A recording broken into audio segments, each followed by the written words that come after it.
વડોદરામાં પિઝાઇનોઝ આઉટલેટની ગંભીર બેદરકારી સામે આવી છે। માંજલપુરના તુલસીધામ પાસે ફૂગવાળા પિઝા પીરસાયા। સ્ટાર્ટરમાંથી દુર્ગંધ આવતા મહિલાઓ ચોંકી ઉઠી। બાળકો દ્વારા ફૂગવાળા પિઝા ખવાઈ ગયા।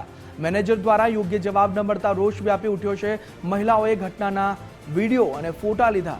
આરોગ્ય વિભાગ અને પોલીસને જાણ કરવામાં આવી છે। તંત્ર તાત્કાલિક કાર્યવાહી કરે તેવી માંગ ઉઠવા પામી છે। પિઝાઇનોઝમાંથી આ ગંભીર ઘટના સામે આવી રહી છે। આઉટલેટની ગંભીર બેદરકારી સામે આવી રહી છે। આ માંજલપુરના તુલસીધામ પાસે ફૂગવાળા પિઝા પીરસવામાં આવ્યા છે।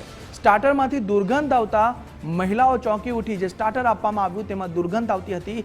બાળકો દ્વારા ફૂગવાળા પિઝા ખવાઈ પણ ગયા। એ બાળકોને નહોતી ખબર કે આ પિઝા આવા છે, પરંતુ બાળકો તે ભૂલથી ખાઈ ગયા છે। પિઝાઇનોઝની આ ગંભીર બેદરકારી સામે આવી રહી છે। ફૂગવાળા પિઝા ત્યાં મૂકી દીધા હતા। સ્ટાર્ટરમાંથી પણ ગંધ આવી રહી હતી। દુર્ગંધના કારણે મહિલાઓ ચોંકી ઉઠી અને તે બાદ જાગૃત નાગરિકો દ્વારા વિડીયો બનાવવામાં આવ્યો છે। મહિલાઓએ ઘટનાના વિડીયો અને ફોટા લઈ લીધા છે। આરોગ્ય વિભાગ અને પોલીસને પણ જાણ કરવામાં આવી છે। આજ મુદ્દે આપણી સાથે અલ્પેશ સુતાર ફોન લાઈન પર જોડાયા છે। અલ્પેશ, આ ફૂગવાળા પિઝા અહીં મૂકવામાં આવ્યા, મહિલાઓ વિફરી છે, વધુ વિગતો આપજો।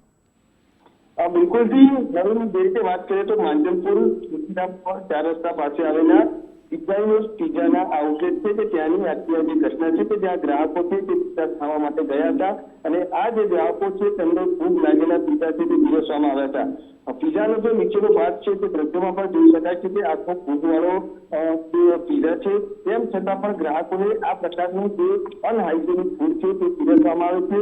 3 મહિલાઓ છે કે જે પોતાના બાળકો સાથે પિઝા ખાવા ગઈ હતી, તો તે બાળકો દ્વારા આ પિઝા છે તે ખવાઈ પણ ગયા હોવાની વિગતો છે તે હાલ સામે આવી છે। જોકે ગ્રાહકે મેનેજર તેમજ આઉટલેટના ઓનર છે તે બંને ફરિયાદ કરી, પરંતુ ક્યાંક ને ક્યાંક આ જે ગ્રાહક છે તેમને યોગ્ય જવાબ ન મળેલો તેને લઈને જે ગ્રાહક છે તેના પર ક્યાંક ને ક્યાંક દોષ હતો। મહિલાઓ છે કે તેમને સમગ્ર ઘટનાના ફોટા છે મોબાઈલ છે તેમાં કેદ કર્યા છે અને આખા જે દ્રશ્યમાં જોઈ શકાય છે કે કઈ રીતે આ જે આઉટલેટ છે તેની બેદરકારી છે।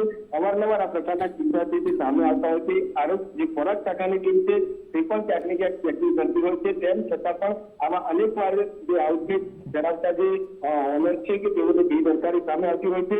આવા જે અનહાઇજેનિક ફૂડ પીરસનાર જે ઓનર છે તેમની સામે કાર્યવાહી કરવાની લોકો માંગ કરી રહ્યા છે। 2 દિવસ પહેલા પણ જે રીતે સમોસામાં જે પીવા ચૂકી હતી ને ત્યારબાદ તેની જે શોપ છે તે પણ બંધ કરવામાં આવી, 10,000નો દંડ પણ ફટકારવામાં આવ્યો। ત્યારે હવે આ જે પિઝાનો જે આઉટલેટ છે તેના પર કયા પ્રકારની કાર્યવાહી થાય છે તે જોવાનું રહેશે।